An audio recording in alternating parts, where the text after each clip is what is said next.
해법을 찾는 토론 이슈엔 직설 시작하겠습니다.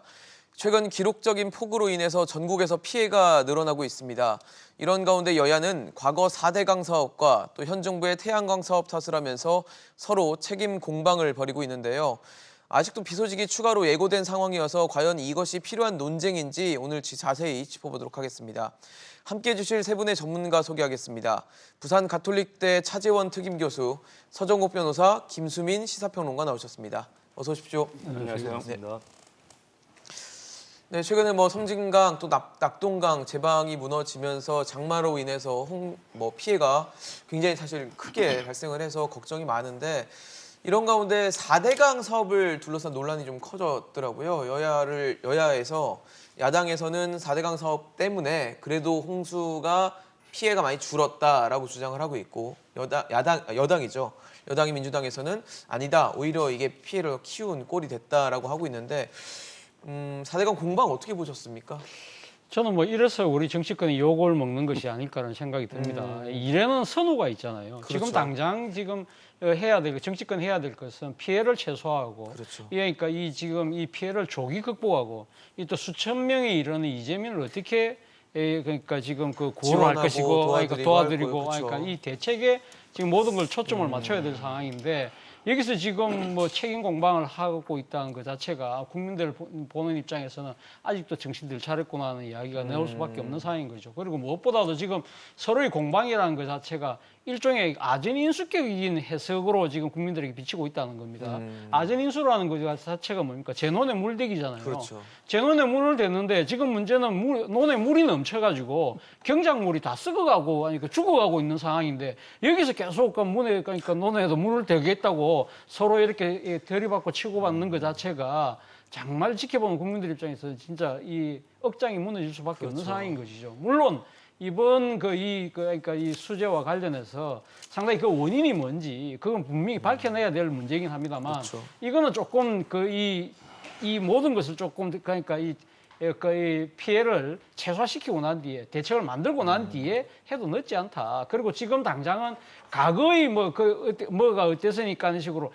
자신들의 진영 논리에 의해서 이렇게 문제를 재단하기보다는 좀 더 냉철하고 객관적인 평가를 통해서 이 원인을 밝혀내고 거기에 따른 대책을 만드는 것이 일의 순서가 아닐까 생각이 듭니다. 사실 교수님 말씀하신 것처럼 지금 물에 다 떠내려가고 지금 집도 잃으시고 차도 잃고 다 엉망진창인데 정치권에서 이걸로 싸우고 있으니까 국민들은 참 답답할 수 있다는 생각이 듭니다. 그렇죠. 이게 지금은 복구에 전념할 때지만, 그렇죠. 그러나 이게 장기적으로 저는 논쟁이 필요하다 봐요. 장기적으로. 우선순위가 있고. 예, 우선순위가. 왜냐하면 이게 옛날에 중국의 덩 샤오핑 있잖아요. 예. 이분이 실천적 경험만이 진리를 검증하는 수단이다. 실천적 경험. 이런 말을 했거든요. 따라서 이제 이번에 홍수가 났잖아요. 예. 이걸 계기로 해서 과연 이게 4대강이 도움이 되는지 안 되는지 저는 제대로 이게 검증을 해야 되고 그 검증을 위해서는 이번에 탈원전 감사원 하듯이 네. 이렇게 진영 논리에 젖으면 안 되고요. 결국 이제 객관적이고 독립적인 이런 위원회를 구성해가지고 제대로 한번 이게 검증해보자. 강을 다스리고 산을 다스리는 게 가장 중요한 치수 중요한 이게 임무거든요. 따라서 저는 이번에 공정한 중립적 위원회를 구성해서 한번 이게 논쟁을 해보자. 네네. 이렇게 제안합니다. 그러니까 우선적으로 일단 이 수해 피해를 좀 막고 예. 지원을 하는 걸 먼저 하고 나중에 차후에는 이런 어떤 파악하는 분석도 필요하다라는 그렇죠. 말씀이시죠. 결국에 선후는 있지만 네네. 그러나 이번 기회 아니면 이게 또 영원히 묻힐 수가 있고요. 이번에 문 대통령도 제대로 이게 한번 검증해보자. 네. 이렇게 말씀하셨잖아요. 그러니까 저는 진영 논리보다는 객관적이고 공정한 중립적인 위원회를 구성해라. 예. 이렇게 제안하는 거죠. 사실 말씀을 하신 것처럼 문재인 대통령도 최근 수석보좌관회의에서 이 부분에 대해서 언급을 했습니다. 4대강 보가 홍수 조절에 어느 정도 기여하는지 실증적으로 분석을 할 기회다라고 하면서 전문가들과 함께 조사와 평가를 좀 해야 된다라고 얘기를 했는데 사실 4대강 사업을 둘러싸고도 지난 정부에서 계속 한 4번 정도의 감사를 했었고 굉장히 논쟁이 많았잖아요. 시작할 때부터. 네. 굉장히 논쟁이 많았고 하고 나서도 논쟁과 여러 가지 논란, 지금도 여야가 싸우고 있는 정도의 계속 해석과 이런 것들이 다르게 나오다 보니까 언젠간 해야 될 문제라는 생각도 사실 드는 건 사실입니다. 네, 문재인 대통령 입장에서는 자신이 있을 거예요. 왜냐하면 말씀하셨지만 감사원 결과에서도 이 4대강 사업에 홍수 조절 기능은 없다라는 것이 그동안 내려진 결론이었고 이미 그 당시에 4대강 사업의 양상을 보면 이것은 이제 사실 4대강 본류 지역은 홍수 피해가 별로 없는 지역이었습니다. 그런 의미에서 홍수 쪽하고는 애초부터 무관했던 사업이다라는 걸 많은 사람들이 알고 있고 또 여러 차례 검증을 통해서 어느 정도 입증이 된 거거든요. 예. 그렇다면 이런 시국에서는 이제 니탄 네탄 공방이 어차피 벌어진 상황이라면 검증해 봅시다라고 하는 사람이 이기게 돼 있는 그런 상황인 거고 축적되어 있는 근거들이 충분히 해볼 만하다라는 그런 자신감이 있기 때문에 문 대통령 입장에서는 이렇게 검증을 해보자라고 나온 것 같습니다. 그리고 검증을 일단 해보자라고 메시지를 던져 놓으면 정치권에서 어느 정도 이제 국민들의 따가운 시선, 지금 제 상황에서 이렇게 논쟁할 거냐라고 하는 따가운 시선을 의식해서 살짝 좀 빠져나갈 수 있는 그런 또 모멘텀이 생기는 거거든요. 그런 의미에서 대통령 발언이 나왔다고 봅니다. 사실 뭐 교수님 앞서 네. 말씀을 해주셨지만 일단 전제는 그렇습니다. 지금 일단 이 수해에 대한 피해에 대한 네. 지원과 어떤 복구가 최우선이고 네. 그 이후에는 어쨌든 요 논란이 되고 있는 부분 한번 정리를 해야 된다. 그래서 문재인 대통령도 지시를 한 거 같거든요. 저는 뭐 문 대통령 지시가 뭐 이런 그러니까 이 논란이 제기됨에 따라서 그러니까 나름대로 가면 객관적이고 그러니까 냉철한 그러니까 조사를 해볼 필요가 그렇죠. 있다고 메시지를 던졌다는 부분은 뭐 어느 정도 이해는 됩니다만 네네. 그럼에도 불구하고 대통령의 메시지가 이렇게 놓음으로써 오히려 정치적인 공방을 자초한 측면도 있다는 것이죠. 그러니까 지금 바로 문 대통령의 그러니까 이 메시지가 나오자마자 지금 당시 그러니까 MB 정권, 이명박 정권 때 상당히 핵심적인 역할을 했던 이 권성동 무소속 의원 같은 경우 바로 그러면 지금 그러니까 지금 이 4대강 디스하는 거 아니냐. 4대강 뭐 그럼 차라리 폭파하라. 이런 식으로 강력하게 반발하고 나오는 것은 제가 생각했을 때는 일단 대통령의 메시지 자체가 좀 시점이 저는 조금 좀 그러니까 시간을 갖고 해야 나왔던 것이 이거 바람직하지 않았나 생각이 들고요. 좀 빨랐단 예, 말씀이신 저는 거죠? 좀 빨랐다는 생각이 듭니다. 그러니까 대통령의 메시지 자체가 가지는 정치적인 상당히 의미가 큰데 네. 이러한 부분들에 대해서 오히려 공연한 이 일종의 논란의 빌미를 제공한 측면이 분명히 있다는 것이고요. 그리고 또 한편으로 제가 생각했을 때는 아마 문 대통령 입장에서도 상당히 이 4대강 문제에 대해서는 상당히 좀 곤혹스러운 측면이 분명히 있는 것 같아요. 아까 김수민 평론가 말씀하셨지만 문재인 정부가 생각했을 때 4대강 사업 자체는 홍수에 전혀 기여한 바가 없고 오히려 상당히 국고만 낭비한 측면이 분명히 있다는 생각을 분명히 갖고 있는 것 같고요. 그럼에도 불구하고 근데 그 왜 지금 이 제가 곤혹스러운 입장이냐고 한다면 그런 생각을 갖고 있음에도 불구하고 지금 이 문재인 정권을 지지했던 지지층들 상당수가 뭘 지금 원하고 있냐면 4대강의 그 지금 보를 만들어 놨잖아요. 보를 빨리 없애고 재자연화하라는 이야기를 강력하게 이야기하고 있는데 지금 정권이 지금 이거 3년이 훌쩍 넘었음에도 불구하고 그걸 전혀 착수하지 못하고 있거든요. 이러한 부분들에 대해서 오히려 이 4대강을 반대하는 인의 목소리가 점점 더 커지고 있는 상황이기 때문에 대통령 입장에서도 하여튼 이 보호를 문제를 어떻게 할 것이냐. 이번에 이 조사의 지시 배경에는 저는 이 보호를 이 재자연화하느냐 이 부분에 대한 아마 나름대로 객관적인 이 근거를 한번 만들고 싶다는 생각도 저는 작용하지 않았을까 생각이 듭니다. 사실 근데 뭐 지금 문재인 정부에서 그렇게 생각을 하고 있다라는 해석을 좀 해주셨는데 통합당은 또 다른 부분을 좀 공격을 하고 있어요. 산사태 때문에 이번 홍수 피해도 굉장히 커진 측면들이 사실 있었잖아요. 근데 그 산사태의 원인이 문재인 정부가 어떻게 보면 역점을 많이 두고 힘을 실었던 이 태양광 사업 때문이다. 그러니까 태양광들을 산 쪽에 짓다 보니까 이게 집안을 흔들게 하고 그러면서 산사태가 굉장히 심해졌다라면서 국정조사까지 얘기를 했는데 어떻게 보셨습니까? 제가 이게 그 에너지관리공단에 제가 사회이사를 했습니다. 네네. 근데 저는 태양광 있잖아요. 이 부분이 그 효율성도 많이 떨어지지만 정말 이게 그 이번에 산사태 큰 원인이 됐다 봅니다. 아 됐다고 보세요? 예. 왜냐하면 이게 4대강은요 강을 파내는 거예요. 그럼 이게 홍수에 아무 도움 돼요. 강을 파내는 거고. 근데 태양광은 산 허리를 파내는 거예요. 그러면 산을 파내면 이게 그 산사태에 도움이 되겠습니까? 오히려 마이너스가 되겠습니까? 따라서 저는 이게 이번에 그 1%라고 하지만 그 1%가 작은 숫자가 아니에요. 정말 이게 전국의 산들이 태양광 때문에 완전히 나무가 베어지고 즉 그 나무변 걸어만 보십시오. 따라서 저는 이번에 그 에너지 정책 전반에 대해서 한번 이게 그 검토하는 김에 태양광 이 부분도 정말 국정조사가 필요하다 이렇게 보는 거예요. 아 1%라고 한 거는 그 태양광 관련 산사태가 한 1%밖에 안 된다라고 했던 여당의 말씀을 얘기하시는 거죠? 어떻게 보셨어요? 네. 이 산사태 중에 1%라고 얘기가 됐는데 예. 태양광 산지에 있는 태양광 단지 중에서 0.1%가 이번에 산사태가 일어난 발생을 한 것이죠. 거예요. 근데 이게 원칙적으로 그냥 쉽게 이론적으로 생각을 해보면 네네.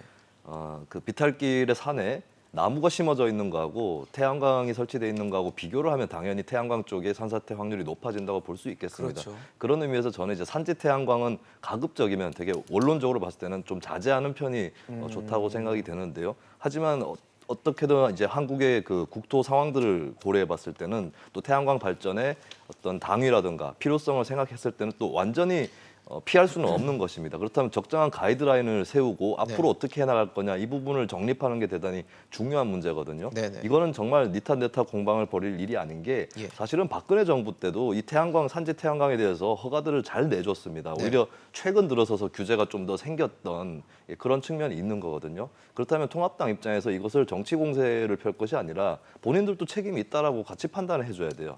국정조사 괜찮습니다. 그런 아이디어도 충분히 해볼 만하고 이걸 토대로 한국의 앞으로 에너지 발전을 어떻게 해야 되는지 그 원칙을 정립할 필요는 있겠지만 이것이 여당이 잘못했고 우리가 그 문제를 파헤쳐 주겠다 이런 자세가 아니라 공동으로 정치권에서 전 정권 현 정권이 다 책임 있는 문제라고 인식을 하고 네네. 차분하게 돌아보는 그런 계기로 삼아야 될 것이다라고 봅니다.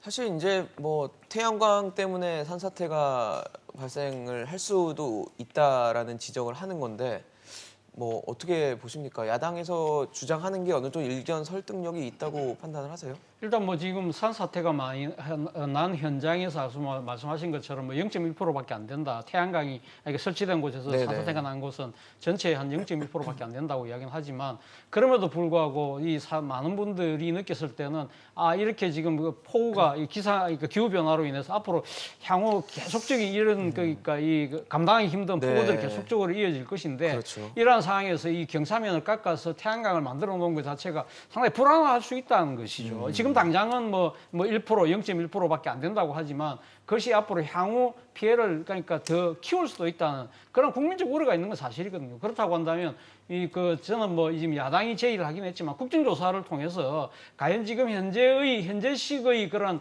지금 이 산지를 깎아서 태양광 발전을 허용하는 이러한 부분들이 과연 옳은 것인가 부분에 대해서 냉철하게 판단해 볼 필요는 있다는 생각이 들어요. 문제는 이것이 일종의 그러니까 상대를 공격하기 위한 하나의 정쟁거리처럼 그동안에 그러니까 국정조사가 활용되어 왔던 측면이 분명히 있거든요. 예. 그런 부분만 배제한다고 한다면 저는 여야가 머리를 맞대고 향후 닥칠지도 모르는 그렇죠. 더 큰 피해를 예방하기 위해서 지금 현재 상황에서 한번 점검해 보는 것은 저는 필요하다는 생각이 듭니다.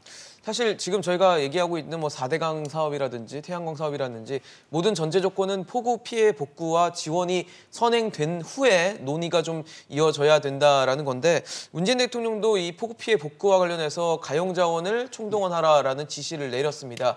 그러면서 4차 추경에 대해서는 뭐 언급하지 않았는데 지금 오늘 이제 소식에 따르면 당정 회의에서 그 추경 관련해서는 추후에 판단하겠다라고 해서 일단은 추경에 대해서는 조금 판단의 여지를 남겨놓은 상황인데 뭐 청와대도 그렇고 문재인 대통령도 그렇고 굉장히 4차 추경에 대해서는 신중할 수밖에 없는 것 같거든요. 그렇죠. 이게 그 가용 자원을 총동원해냈는데 뭐 가용할 자원이 있어야 동원할 거 아닙니까? 그렇죠. 이게 문제고요. 올해 예산이 512조거든요. 네네. 근데 3차까지 하면서 547조 늘었습니다. 네네. 근데 또 4차까지 하면 국가의 재정이 어떻게 되겠습니까? 따라서 저는 근본적으로 이번에 코로나 때문에 전 국민한테 이게 100만씩 다 줬잖아요. 그렇죠. 이런 게 문제가 있다 봐요. 왜냐하면 이게 공무원이 코로나 때문에 피해 본 게 뭐 있습니까? 월급 다 받았잖아요. 그럼 이게 교직원이 뭐 있습니까? 대기업 직원이 뭐 있습니까? 네. 실제 이게 피해 본 사람들 집중 지원하고 근데 100%를 다 주지 않습니까? 근데 처음에 홍남기 장관은 이게 그 70%만 주자 이런 제안을 했거든요. 예. 근데 저는 그걸 이게 다 줌으로써 지금 가용 자원이 전혀 거의 없지 않습니까? 따라서 뭐 기존의 정책도 좀 이게 다시 한번 검토해 보면서 이번에 자꾸 4차, 5차 끊기 어렵고요. 네네. 현재 범위 내에서 뭐 최선을 다해야 된다 이래 봅니다. 그런 상황에서 지금 당정청에서는 그 재난 사망 지원금을 2배 높이겠다라고 얘기를 하니까 더 나갈 돈은 더 많아졌던 것 같거든요. 지금 상황에서. 그렇죠. 이게 지금 계속 나갈 돈이 수입은- 많아요, 사실. 세금은 이게 세수는 줄고. 20몇 조가 덜 거치지 않습니까? 네네. 이렇게 줄고 계속 지출만 하면 그럼 이게 재정이 어떻게 되느냐? 지금 이게 정말 빨간 적신호가 오고 있다 이래 보입니다. 이런 뭐 어떤 재정에 대한 걱정과 또 가용 자원이 얼마나 되는지에 대한 파악 이런 것들 때문에 또 4차 추경이라는 게 지금 한 60여 년 만에 다시 이루어지는 굉장히 흔하지 않은 일이기 때문에 뭐 청와대도 그렇고 문재인 대통령도 굉장히 신중할 수밖에 없을 것 같거든요. 네, 그리고 뭐 올해 상반기에 쌓여 있는 이제 적자 재정 문제 그렇죠. 이런 것들이 같이 작용을 하는 거기 때문에 여당하고 정부 쪽하고 좀 기류가 다르게 네네. 나타나는 것 같습니다. 일단은 좀 검토를 해볼 만한 게 예비비, 기존에 원래 확보돼 있었던 예비비나 또 각 지역에서의 재복구 같은 경우는 지자체도 예비비를 쓸 수 있는 그렇죠. 것이 있기 때문에 그런 것으로 충당이 가능하느냐. 그리고 이제 여러 가지 뭐 복구를 실제로 시작을 할 때는 예. 올해가 아닌 경우도 있을 수 있거든요. 어떤 다리를 다시 만든다거나 하는 것이 그러면 이제 차라리 내년도 본 예산에 그걸 그것을 포함을 적용하는 시켜서. 예, 그런 방안들도 있을 수 있습니다. 그래서 그런 것들을 조금 더 다각적으로 검토해서 추경 여부는 결정을 내려야 될 것 같고요. 네네. 예, 그래서 근데 지금 나오는 얘기가 이제 이것도 책임 공방으로 또 가는 거죠. 긴급재난지원금 왜 전 국민한테 줬느냐 네. 그 얘기가 나오고 있는 건데 근데 저는 이제 정치권이 한 가지 굉장히 중요한 문제를 피하고 있는 게 있습니다. 뭔가요? 그게 바로 증세라고 보여지는 증세요? 거거든요. 그러니까 적극적인 재정 정책을 펴야 된다는 당위 필요성은 높게 그렇게 많이들 얘기를 하는데 그렇다면 세금을 더 확보를 해야 되는 그런 문제가 분명히 있는 겁니다. 그러면은 계속 이제 뭐 적자 재정이 나쁜 것만 아니다. 이 얘기는 저는 맞다고는 보는데 계속 빚에 의존해서 갈 거냐. 예, 그건 아니라는 거죠. 그렇다면 이번에도 전 국민들에게 지급을 하되 예를 들어서 수입 상황을 봐서 어느 정도 피해가 없었던 그런 국민들은 차후에 이제 다시 환수하는 그러니까 증세를 하는 것이죠. 코로나 증세인 거죠. 예, 그런 방법들을 썼었어야 한다. 그래서 이제 적극적인 재정 정책도 중요하지만 그래도 한국은 또 기축 통화를 갖고 있는 것도 아니기 때문에 국가 채무 비율이 너무 늘어나는 것도 부담이 분명히 되거든요. 그게 미국하고는 다른 점입니다. 네, 그런 네. 의미에서는 이제 적극적으로 푸는 것 중요한데 걷는 것도 이제 고민해야 된다. 이런 결론을 이번 추경 논란에서도 다시 한번 증세 얘기를 좀 꺼낼 때가 된 것 같고 마침 국회 예산 정책처에서도 지금 재정에 대한 그 문제라든지 이런 것들을 이제 준칙으로 좀 만들 필요가 있다 이런 의견을 최근에 낸 상태이기도 하기 때문에 그런 쪽으로 좀 논의가 모아졌으면 좋겠습니다. 근데 사실 뭐 증세의 필요성을 인식을 해도 이거를 국민들한테 이렇게 꺼내드는 거는 사실 굉장히 어려운 일이잖아요. 세금을 더 거둘게라는 메시지이기 때문에 네. 그거를 한다는 게 참 어렵다는 생각도 들거든요. 그러니까 보통 많은 분들이 하시는 얘기가 경제가 좋을 때 하면 모르겠는데 그렇죠. 나쁠 때는 하지 말자 얘기를 하시거든요. 네. 근데 전 거꾸로 나쁠 때 해야 된다고 생각합니다. 경제가 좋을 때는 세수도 세율을 높이지 않더라도 많이 거치게 돼 있고 네네. 막상 사람들이 세금 더 내자 이렇게 안 될 수도 있는 거거든요. 알아서 경기가 잘 돌아가면. 근데 잘 어려울수록 거치는데 왜 걷냐? 그렇죠. 뭐 이런 거죠. 어려울수록 더 잘 걷어서 이제 푸는 쪽으로 방향을 잡아야 될 것이고 실제로 서유럽이나 북유럽의 복지 국가도 다 전쟁을 전후해가지고 만들어졌거든요. 네네. 그런 의미에서는 이 오히려 사회적 위기를 피할 수 없는 증세에 대한 논의로 이어 나가야 된다 그렇게 보여집니다. 사실 지금 뭐 말씀을 하신 것처럼 지금 예산을 다루는 곳은 기획재정부에서 예산을 담당을 하는데 기획재정부의 수장이 홍남기 부총리잖아요. 홍 부총리가 예비비 확보돼 있고 일단 수해복구를 위한 재정은 내년 예산에 아까 말씀하신 것처럼 내년 예산에 포함을 해도 된다라고 하면서 일단은 4차 추경 편성에 대해서는 좀 부정적인 입장을 드러냈어요. 뭐 예산 당국 수장이기 때문에 이런 얘기 할 수 있다라는 생각은 드는데 사람들이 많이 궁금해하는 건 저희가 연초에 있었던 전국민 재난지원금을 할 때도 홍남기 부총리 특히 기획재정부에서는 맨 처음에 50% 얘기를 하다가 이게 좀 분위기가 안 좋으니까 또 70% 높였다가 결과적으로는 지금 100%를 지급했던 상황이 됐거든요. 그러니까 결국은 여당이나 뭐 청와대의 힘에 이끌려서 정부도 결국은 넘어가는 거 아니냐라고 하면서 결국은 4차 추경도 될 거야라는 얘기들도 나오더라고요. 일단 뭐 지금 그 경제수장의 입장에서는 그러니까 이 국고 열쇠를 쥐고 계신 그렇죠. 분이잖아요. 그런 분의 입장에서는 상당히 보수적으로 운영을 할 수밖에 없는 것이죠. 그리고 특히 또 우리나라 이 경제관료들 같은 경우는 상당히 이 건전재정, 그 균형재정에 대한 또 강한 신념을 갖고 있어요. 그렇기 때문에 뭐 저는 홍남기 부총리가 그 과거 그렇게 이야기할 수밖에 저는 없었다는 생각이 들고요. 그리고 또 한편으로는 또 홍남기 부총리가 이 국민이 그러니까 선출한 무슨 이 그 선출직이 아니잖아요. 그렇죠. 이 그러니까 이 그 지금 어떻게 보면 국가로 아니 국민으로부터 그 권력을 위임받은 이 정권에 의해서 발탁된 분이기 때문에 아무래도 정권의 의지에 따라갈 수밖에 없다. 그런 측면에서 보면 한계가 분명히 있는 것이죠. 네네. 그럼에도 불구하고 지금 홍남기 부총리가 이번 4차 추경에 대해서는 상당히 좀 강하게 지금 이렇게 거부를 하고 있는 예. 선을 입장은 긋고 뭐 있죠. 앞서 뭐 두 분이 말씀하셨지만 지금 사실 우리나라의 지금 이 재정 여력이 상당히 부족하다. 그리고 그렇죠. 지금 바로 그러니까 다음 달이면 이 지금 정부가 이 새 예산안을 국회에 제출하거든요. 그렇죠. 그렇기 때문에 본 예산이 곧 심의될 수 있고 그리고 지금 당장 이 지금 피해가 상당히 크지만 이 지금 이 이재민들한테 줘야 될 여러 가지 구호금들 정도는 충분히 예비비로 감당 가능하고 그 이후에 지금 해야 될 뭐 재방보수라든지 주택 수리라든지 이런 굵직굵직한 돈들은 내년 본예산에서 집행해도 충분하다는 그런 판단을 갖고 있을 거예요. 자, 그럼에도 불구하고 지금 이 정치권에서 여야 모두 이 4차 추경이 필요하다고 지금 강하게 이야기하고 있는 만큼 이거는 아마 홍남기 부총리가 혼자 힘으로 막기는 힘들 겁니다. 아마 여야가 합의를 하면 그거는 뭐 국민이 그냥 끌려갈 수밖에 없다는 그러니까 거죠. 국민의 전체적인 의견이라고 그러니까 받아들일 수밖에 없는 거 아니겠습니까? 그렇다고 하더라도 저는 뭐 이 지금 이 재정 당국에서 나름대로 이렇게 보수적으로 이렇게 평가하고 나름대로 자신들이 목소리를 내는 것은 그렇게 나쁘게 보지는 않습니다. 네네. 예. 그러니까 어떻게 보면은 국간을 쥐고 있는 예, 뭐 인물이기 저는 뭐 때문에 할 수 당연히 있는 할 수 있는 이야기를 하고 있는 것이 아닐까 생각이 듭니다. 변호사님 어떻게 생각하십니까? 그쪽에 정치권은 항상 이게 기승전표. 표. 이게 바로 포퓰리즘, 기승전표 아닙니까? 따라서 여야가 이게 다 4차 하자 하지만 저는 관료는 그러면 안 돼요. 관료는 국가 재정도 고려되기 때문에 그렇죠. 홍남기 총리가 장관이 부총리가. 끝까지 네. 이게 버티기를 바랍니다. 그러니까 지금 스탠스를 잘 잡고 있다라고 예. 보시는 거네요. 평론가님도 그렇게 보십니까? 저는 아까도 말씀을 드렸지만 자꾸 정해져 있는 예산 범위에서 네네네. 돈을 써야 되니까 아무래도 네네. 기획재정부가 보수적인 자세를 가질 견지할 수밖에 수밖에 없는 없죠. 예. 거니까요. 제가 말씀드렸던 대로 이제 푸는 거 못지않게 걷는 거에 대한 논의도 기획재정부에서 좀 시작을 해야 된다 이렇게 보여집니다.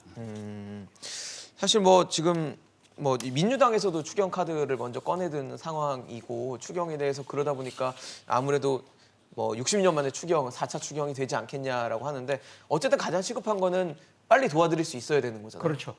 이 그러니까 힘든 상황을. 지금 뭐 항상 이런 재난이 그러니까 발생하고 나면 재난에 대한 여러 가지 그러니까 대책들은 속도가 제일 중요한 것이거든요. 그렇죠. 그런 부분들을 본다고 한다면 일단 지금 갖고 있는 정부가 지금 바로 그러니까 이 지금 집행할 수 있는 예비비라든지 또 재난 여러 가지 기금들 이런 걸 먼저 하고 모자랄 경우에는 추경이라도 저는 할 필요가 있다는 생각이 듭니다. 사실 뭐 세 분 다 지금 홍남기 부총리의 역할 그 곳간을 갖고 있고 예산을 담당하는 주무부처 장관이기 때문에 뭐 그럴 수 있다라고 판단하시는데 저희가 사실 그 긴급재난금 지원금을 얘기할 때 뭐 100%냐 70%냐 선별해야 된다 전 국민 줘야 된다 막 논란이 있을 때 그런 얘기도 했었어요. 이게 코로나19 사태가 언제까지 어떻게 될지 모르는 상황이니까 그때를 대비해서라도 다 주면 너무 재정이 부담되지 않겠냐라고 했던 게 사실 홍남기 부총리의 주장이었거든요. 근데 지금 와서 보면은 뭐 사실 뭐 수해가 이렇게 일어날지도 몰랐고 코로나19가 이렇게 또 길어질지도 모르는 상황이었는데 지금 와서 보면 결과적으로는 홍남기 부총리가 맞았던 거 아니야라는 뭐 얘기들도 나오더라고요. 그쪽에 코로나가요. 앞으로도 이게 뭐 지금도 백신 치료제가 네. 뭐 오늘도 이게 러시아 이야기 나왔지만 그러니까요. 그게 완전히 삼상 검증까지 한 건 아니잖아요. 맞습니다. 언제까지 이게 갈 줄 모르는 거예요. 딱 제품이 될 때까지는 모르죠. 아직. 그렇죠. 근데 그때는 뭐 여름이면 끝나지 않겠나. 맞아요. 이런 식으로 이게 막 뿌린 거 아닙니까? 그래서 저는 지금이라도요.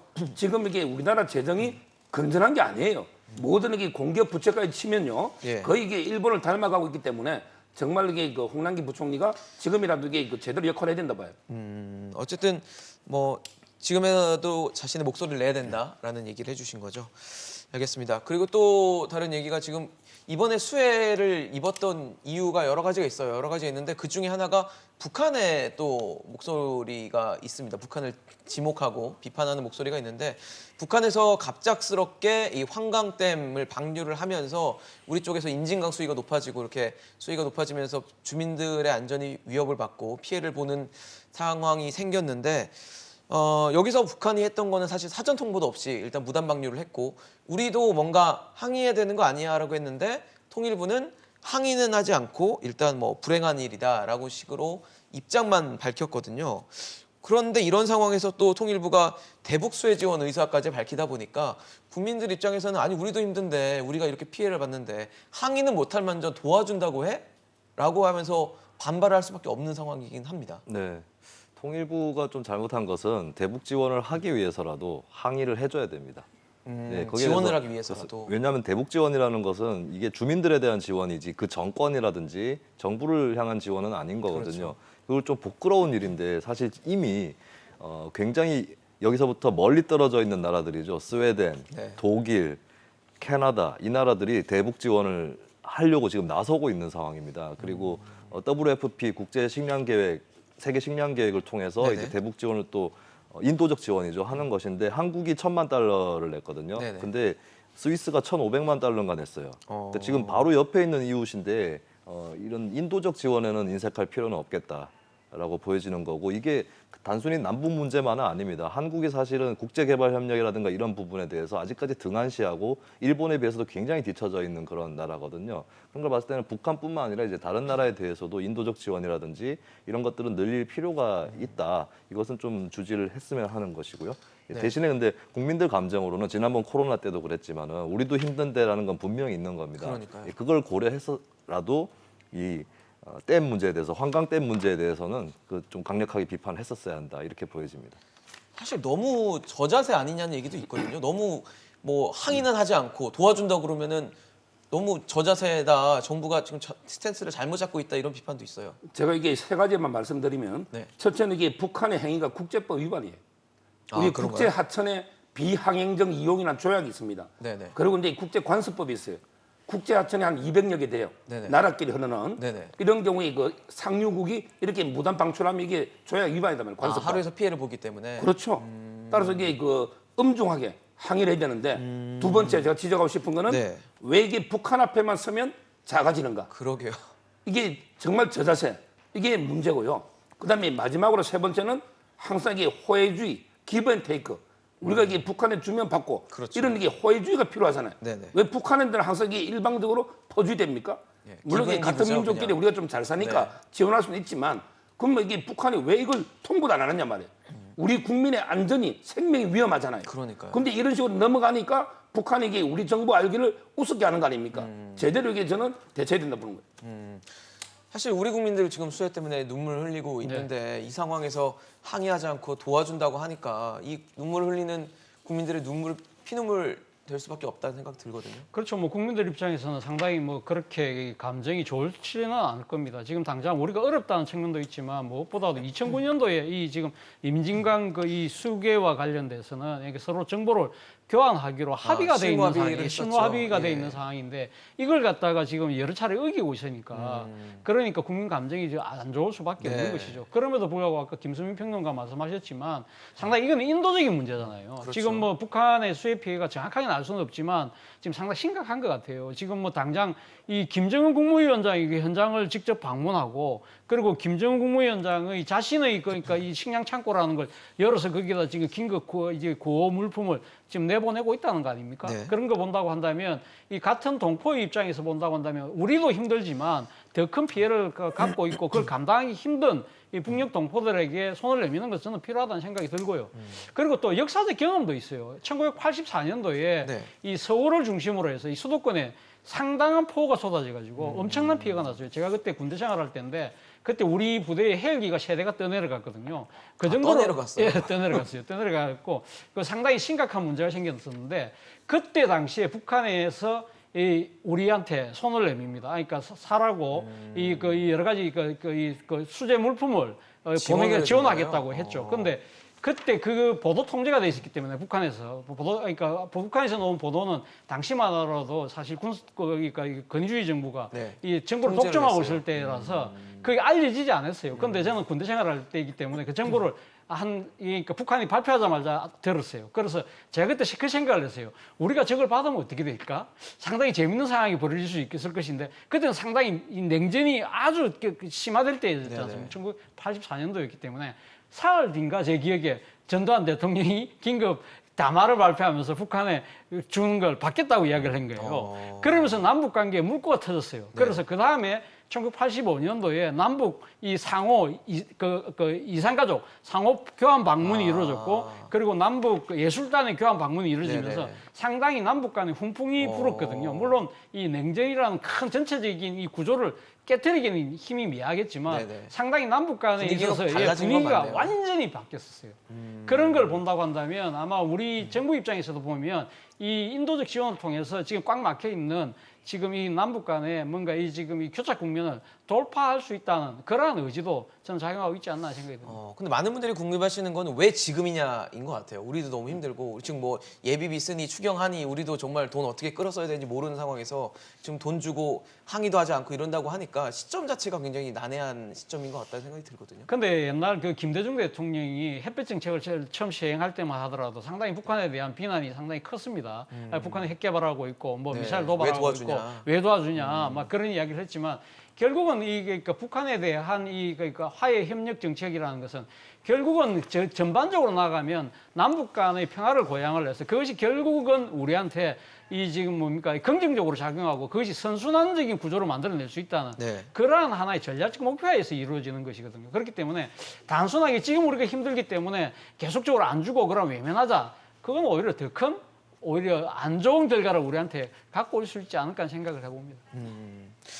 사실 또 다른 최근에 있었던 논란 중 하나가 청와대 참모진 인사입니다. 예, 어쨌든 최근에 일어난 어떤 뭐 민심이 요동치는 그 부분에 대해서 노영민 실장을 비롯해서 6명이 일단 사의를 표명을 했는데 일단 3명은 교체를 하고 3명은 교체를 했어요. 교체를 하고 나머지는 유임이 됐는데 이거를 지금 노영민 실장을 비롯해서 3명에 대해서는 교체를 안 한 상황이잖아요. 그거를 유임으로 봐야 되는 거죠, 이거를.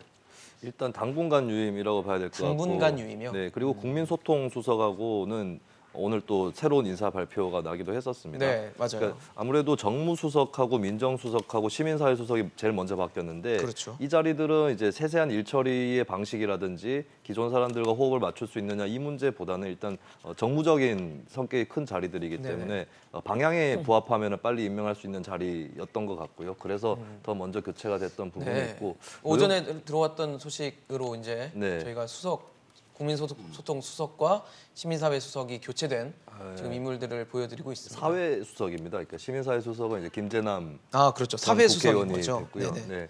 하여튼 그런 이유에서 이제 당분간 유임이 된 것이고 굉장히 임시적인 것이다라고 봐야 될 것 같습니다. 그러니까 노영민 비서실장도 어차피 같이 논란에 다 휩싸였고 같이 사의를 표명했기 때문에 다만 이제 비서실장을 빨리 누군가를 특정인을 딱 찍어서 그렇게 임명하는 것이 좀 힘든 것이죠. 마지막 비서실장일 가능성, 현 정부의 마지막 비서실장일 그렇죠. 가능성도 마지막까지 있고 갈 수 있는. 또 나름대로의 기준에 따라서 만들어낸 그 후보들이 있을 텐데 그 중에 한 명을 또 고르는 게 쉬운 일은 아닐 겁니다. 네네. 그때까지는 좀 시간을 벌어줄 필요가 있지 않았을까. 그렇게 노영민 실장 유임 배경을 한번 짚어보겠습니다. 네. 어떤 제가 보기에 그 공무원은요 가장 중요한 게 그 신상 필벌입니다.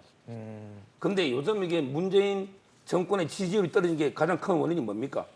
벌을 이게 주지 않는다? 부동산이잖아요. 네. 맞죠? 그럼 이게 부동산에 대해서 누가 가장 큰 책임이 있습니까? 김수현 정책실장, 그다음에 김현미 국토부 장관, 또는 홍남기 뭐 장관 이런 분들 아닙니까? 근데 이 김조원이나 이분들에게 무슨 큰 잘못이 있습니까? 집이 2채라서 부동산 이게 올라간 겁니까? 이런 게 마녀 사냥이에요. 집 2채 가진 게 뭐가 이게 큰 죄입니까? 이것 때문에 이게 다 나가고 한 채 팔면 있고 사람을 이게 그럼 청와대 수석이 집 한 채 값밖에 안 됩니까? 저는 이번에 제대로 경질하려면 정책실장부터 국토부 장관 이런 분들에게 교체해야지 왜 이런 수석들이 그만두는가? 이런 게 신상필벌에 맞나? 이런 비판하는 거예요. 어떻게 보세요, 교수님? 예, 뭐 지금 뭐 노영민 실장은 제가 봐서 한시적인 유임인 것 같아요. 두 분 의견이 비슷하시네요. 그러니까 지금 당장 뭐 지금 대안 부재 이런 상황이기 때문에 아마 제 생각에는 아마 이 뭐 적절한 책임자가 나타나면 예. 아마 바로 뭐 교체하지 않을까 하는 생각이 들고요. 저는 이번에 그 청와대 이 고위공직자 참모들을 그러니까 지금 그 이 다주택 관련된 소동을 지켜보면서 느끼는 측면은 그렇습니다. 그러니까 지금 과연 이러한 부분들이 정권적 의지 차원으로서만 되는 것이 과연 타당한 것일까 생각을 해본다는 것이죠. 그러니까 지금 그 고위공직자들이 다주택을 갖고 있으면 이해 충돌이 발생할 가능성이 높다. 바로 예. 그런 측면들 때문에 그러면 안 해. 그러니까 그분들은 자리를 물러나야 된다. 이런 것이 그것이 그러니까 과연 국민적인 공감을 얻으려고 한다면 이런 부분들에 대해서 좀 더 그러니까 정책적으로 그러니까 법제화할 필요가 있다는 겁니다. 이게 예를 어떤 자리를 가면 다주택자들이 다주택을 갖고 있는 공직자들이 갔을 경우에는 이해충돌이 발생하니 네네. 이런 분들은 이 자리 보내면 안 된다는 식의 그런 나름대로 기준이 있어야 된다는 것이죠. 그러니까 정권적 차원에서 팔목비틀기식으로 네네. 하는 부분들은 저는 잘못됐다는 생각이 들고요. 그리고 오늘도 뭐 지금 그러니까 지금 후임 인사들이 나니까 아까 들어오기 전에 제가 보니까 제일 먼저 기사에 이분들은 그럼 주택이 몇 채인지 이게 가장 중요한 기준이 어느 순간 되어버렸어요. 저는 이러한 자체는 저는 잘못됐다는 생각이 들거든요. 그러니까 지금 그러니까 이렇게 이 부동산 정책에 관련돼서 상당히 국민들에게 불신을 줄 수 있는 그러한 그 상황이라고 한다면 이러한 부분들을 이러한 자리를 가시는 분들 같은 경우는 부동산 백지 신탁을 하는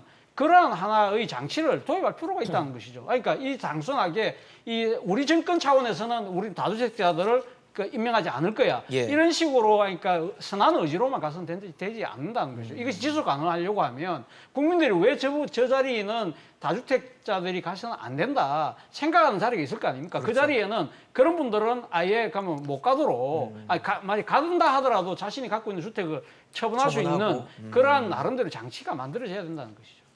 사실 지금 뭐 고위공직자들의 다주택 논란이 됐던 이유 중에 하나는 뭐 부동산 시장의 변화도 있고 또 노영민 비서실장이 사실 지난해 말에 이제 주택을 처분하라고 얘기를 했었고 그 이후부터 처분이 좀 잘 안 되는 상황들이 연출이 됐습니다. 그러다가 노영민 비서실장 자신의 집도 지금 뭐 청주를 팔겠다, 서울을 팔겠다 왔다 갔다 하다가 결국은 청주 팔고 최근에 이제 서울에 있는 아파트까지도 매각을 했는데 뭐 최고가에 매각을 했다고 하더라고요. 근데 이제 뭐 노영민 실장은 이제 현실적으로는 무주택자입니다. 무주택자면은 뭐 이제 논란에서 벗어났다라고 봐도 될까요? 어떻게 보십니까? 뭐 무주택자가 됐기 때문에 더 이상 뭐 다주택 논란에서는 벗어났다라고 볼 수 있겠는데 문제는 비서실장직에서도 벗어나야 된다는 것이죠. 그렇죠. 예, 굉장히 좀 허무한 결과가 내려져서 그러니까요. 본인으로서는 좀 억울할 수 있겠는데 근데 이게 김조원 수석하고 노영민 실장의 좀 차이가 있을 것 같아요. 왜냐하면 김조원 전 수석은 공무원 관료 출신이고 노영민 실장은 어쨌든 정치인 출신이거든요. 그렇다면은 글쎄요 앞으로 어떤 정치를 더 하려고 하는지 의중은 알 수는 없지만 어쨌든 명예라는 것이 좀 중요하다고 생각을 했을 겁니다. 그리고 이거를 이제 두 주택을 파는 과정에서도 처음에는 이제 세종시 쪽인가요? 하여튼 그 더 비싼 거는 남겨놓고 청주? 청주 쪽이었죠. 예, 그런 식으로 하다가 또 빈축을 사고 했었기 예. 때문에 그런 과정에서 좀 자존심이랄까 명예에 타격을 입은 부분이 있을 것이고 그것만큼은 씻고 싶다라는 생각이 있을 겁니다. 그리고 이제 주택을 판다고 해서 그게 어디 날아가는 게 아니라 현금으로 또 확보가 되는 거니까 그렇죠. 차익을 또 얻었다고 무슨 뭐 하니까. 재산상의 큰 피해를 입었다고 볼 수는 없는 거니까요. 예, 그런 정도에서 이제 벗어날 것이고 이제 앞으로 어떻게 본인이 정치인으로서 행보를 걸어갈지 이 부분을 아마 좀 고심을 하겠죠. 제가 보기엔 노영민 실장을요. 저는 이게 업무 능력 면에서 보면 비서실장으로 부적격으로 봐요. 업무 능력 업무 면에서는 능력은요? 부적격이다. 그런데 그 부동산 문제는 제가 변호를 해주고 싶어요. 이분이 부동산 두 채 가진 게 뭐가 잘못입니까? 청주의 지역구잖아요. 그러면 지역구에 조그만 시골 아파트가 뭐 투기하는 건 아니잖아요. 그리고 서울의 반포에 20몇 평 집이 있는 거 아닙니까? 아들이 살고 있는. 그렇죠. 근데 지역구 의원이 지역에 하나 있는 게 뭐가 그렇게 투기도 아니고 이렇게 비난받을 일인가 이런 생각이 들고요. 그리고 이제 그 청주를 먼저 팔아가 세금을 줄였잖아요. 이거는 이게 합법적인 절세입니다. 이게 탈세가 아니에요. 법의 절세 아닙니까? 이것도 이게 비난받을 일이 아니고요. 따라 저는 너무 이게 부동산을 가지고 자꾸 이게 적격 부적격 따지는 거. 아까도 말했지만 이게 수석 자리가 과연 이게 부동산에 좌우되는 건가? 무주택이면 무조건 이게 적격자고 두 개만 안 되는가? 이런 얘기 제가 비판하는 겁니다. 사실 뭐 민주주의 사회고 자유경제를 해서 경제활동 충분히 할 수 있는 사회이기 때문에 뭐 다주택자하고 뭐 문제겠습니까? 탈세하지 않고 정당한 법에 따라서 집을 구매하고 팔고 세금도 낸다면 전혀 문제될 게 없는데 지금 현재 뭐 논란이 되고 핵심을 갖고 있는 부분은 뭐 정부에서 계속 다주택자들을 투기로 겨냥하고 집 팔라고 하고 서민들은 무주택자 뭐 1주택자만 하겠다고 하면서 그렇게 몰아가는데 이제 공무원들 특히 고위공직자들이 집을 여러 채 갖고 있으니까 그게 모양새가 좋지 않다 뭐 이런 거잖아요. 그게 바로 그 책임 전가입니다. 결국 이 정책을 잘못해서 집값을 폭등시켜 놓고 그런데 여론을 호도하는 거예요. 오히려 이게 공직자의 두 채 때문에 마치 이게 폭등한 것처럼 그건 말이 안 되잖아요. 저는 이번에 그 김조원 민정수석이 제일 억울하다 봐요. 이분이 희생양입니다. 네. 왜냐하면 이게 두 채를 가진 것도 여러 가지 이유가 있잖아요. 갑자기 상속을 받거나 아니면 이게 말 못할 가정 개인 사생활이 있을 수 있잖아요. 네. 그럼 이게 불가피하게 두 채 가질 수도 있는 거 아닙니까? 그 경위도 안 보고 무조건 이게 투기 목적으로 두 채면 다 이게 비난해서 이분은 이게 얼마나 비난했습니까? 또 나가고 나서도 뭐 이게 단체 카톡 탈퇴했다니 네. 또 그리고 마지막에 이거 회의에 참석 안 했다고 또 얼마나 비판하고 있습니까? 이분이 저는 능력 면에서는 아까도 말했지만 또 부적격자예요. 민정수석으로서는 수석도. 왜 제대로 이게 검증한 것도 아니고 최근에 추미애하고 그다음에 그 검찰 간의 갈등에 민정수석이 조정을 못 하고 있잖아요. 따라서 이게 저는 능력으로 경질해야지 무조건 이게 두 채 때문에 경질하는 거 이거는 이게 문제가 있다 봅니다. 변호사님 말씀대로라면 청와대가 인사를 되게 잘 못하고 있는 거네요. 신상 능력이 필벌이 완전히 무너진 거예요. 사실 지금 뭐 변호사님 말씀해 주셨지만 네. 김조원 전 수석을 둘러싼 논란이 있었어요. 지금 뭐 네. 이제 사의를 표명하고 사표가 처리되기 전에 뭐 청와대를 나갔다. 지금 뭐 메신저 창에서도 나갔다. 뭐 이런 얘기 나오면서 여권에서도 비판이 나오고 있는데 그러니까 아무래도 최근에 여권에서도 지적을 한다는 건 그만큼 뭐 민심을 좀 눈치를 보고 있다 이렇게 좀 봐야 될까요? 어떻게 보십니까? 결국 아마 이 지금 여당 의원 일부 여당 의원들이 김조원 전 수석에 대해서 상당히 비난의 공세를 하는 이유는 앞서 뭐 말씀하셨지만 일종의 정치 희생양 만드는 것이 아닐까라는 생각이 듭니다. 사실 어떻게 보면 지금 김조원 수석의 두 채 집 중에 한 채를 판다고 했는데 이 시가보다 2억 넘게 높은 가격에 네. 내놨다. 그 일종의 꼼수매매 아니냐. 안 팔려고 하는 거 아니냐. 이게 결국 하나의 이게 일종의 뭡니까? 이 내관이 돼서 터진 것이 거죠. 지난 금요일에 그러니까 이 노영민 실장을 비롯한 이 청와대 사의 참모들의 사의 표명으로 이어졌던 것이거든요. 그렇기 때문에 김조원 그러니까 전 수석이 모든 걸 갖다가 뒤집어 쓸 수밖에 없는 그런 부분이 있지만 저는 뭐 김조원 수석 입장에서 상당히 좀 억울한 측면도 본인이 분명히 갖고 있을 거예요. 앞서 뭐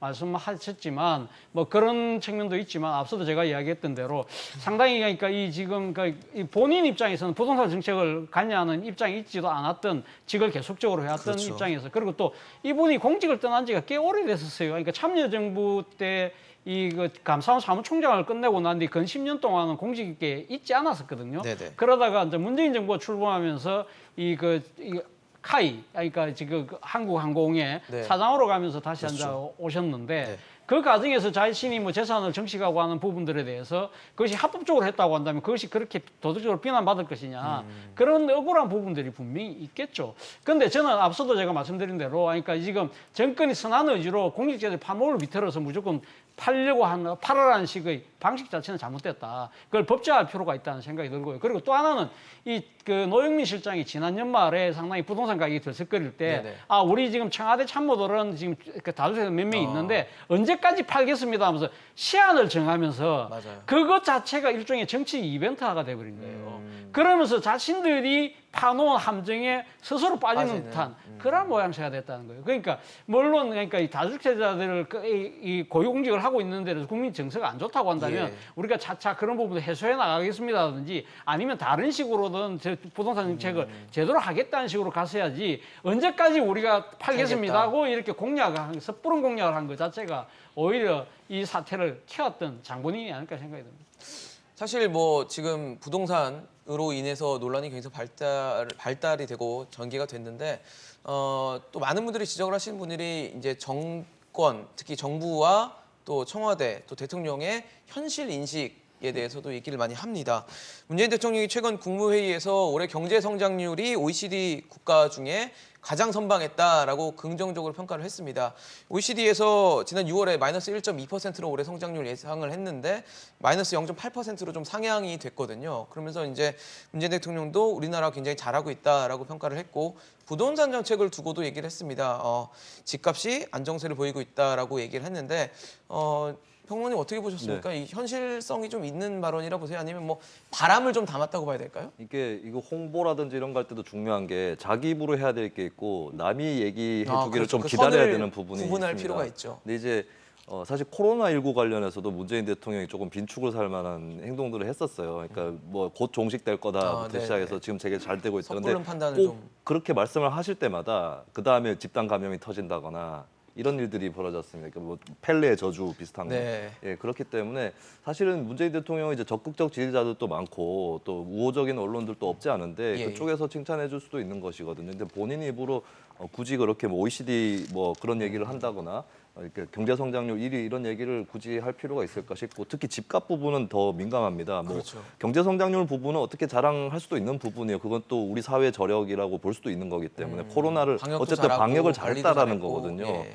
물론 경제 성장률이 모든 것의 척도는 아니겠지만 그렇죠. 방역을 잘했다라고 하는 방증은 드러난 거니까. 근데 문제는 지금 국민들이 굉장히 민감하게 생각하고 심지어 주요 지지층까지 이탈하고 있는 부동산 문제인데 이거를 대책을 던져놓은 지 얼마 안 돼서 진정되는 양상이다라고 얘기를 하고 있으니까 지금 뭐 굳이 얘기하면 증가세가 둔화된다라고 정도는 좀 안전하게 얘기할 수 있는데 집값이 좀 떨어졌다거나 그런 건 아니거든요. 네네. 이런 것들이 이제 국민들 입장에서는 좀 약 올리는 것처럼 비춰질 수 있습니다. 뭐 그래서 현장에 가봤나 이런 얘기도 나오더라고요. 예, 그리고 이건 또 문재인 대통령 개인의 캐릭터하고도 맞지도 않아요. 좀 진중하다라고 국민들은 어쨌든 그렇게 보고 있는 거잖아요. 찬반을 떠나서. 근데 그 본인 입으로 이렇게 너무 빨리 선언해버리는 이런 좀 레토릭은 지양을 해야 될 것이고 좀 우려스러운 것은 청와대의 메시지 기능이 굉장히 좀 저하되었다라는 느낌이 많이 듭니다. 예. 그러면서 과잉된 표현들이 자주 나오거든요. 뭐 누구도 넘볼 수 없는 나라라든지 이런 것들을 포함해서 좀 전반적으로 그 너무 현재의 수준과 또 한국 사회의 상황에 비해서 들떠 있다라고 하는 메시지 그런 부분을 또 함께 지적을 하고 싶습니다. 변호사님 어떻게 보세요? 현실에 제가 보기 국민의 분노 게이지를 더 올리는 거예요. 분노를 더 화나게 하는. 예. 왜냐하면 이게 지금 대책 나온 지 며칠 됐어요. 뭐 일주일은 됐습니까?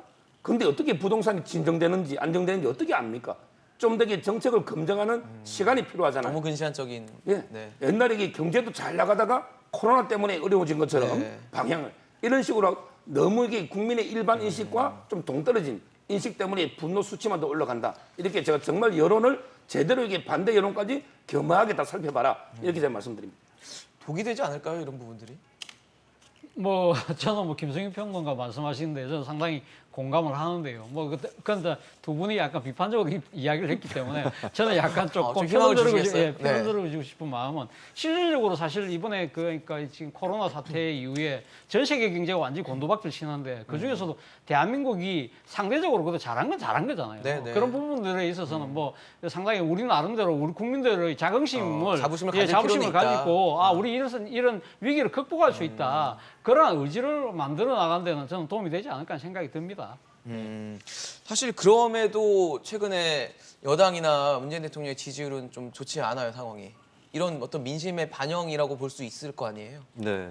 사실 두 가지 문제가 저는 크다고 보는데 한 가지는 문재인 정부의 주특기, 주전공 문제이고 한 가지는 원래부터의 취약점인 것이 이제 후자가 부동산이었던 거고요. 그렇죠. 부동산은 저도 이제 사석에서도 많이 얘기를 들어봤는데 문재인 대통령이 당선되기 며칠 전부터 걱정들을 하는 사람들이 있었어요. 그러니까 노무현 정부 때 오버랩이 될 그때 수 기억 있다. 때문에 그러니까 문재인 정부에 대해서 희망이라 기대를 갖고 있는 사람들조차도 좀 그런 게 있었고 여론조사에서도 대통령 지지율이 괜찮을 때도 부동산 정책에 대한 평가는 낮은 편이었습니다.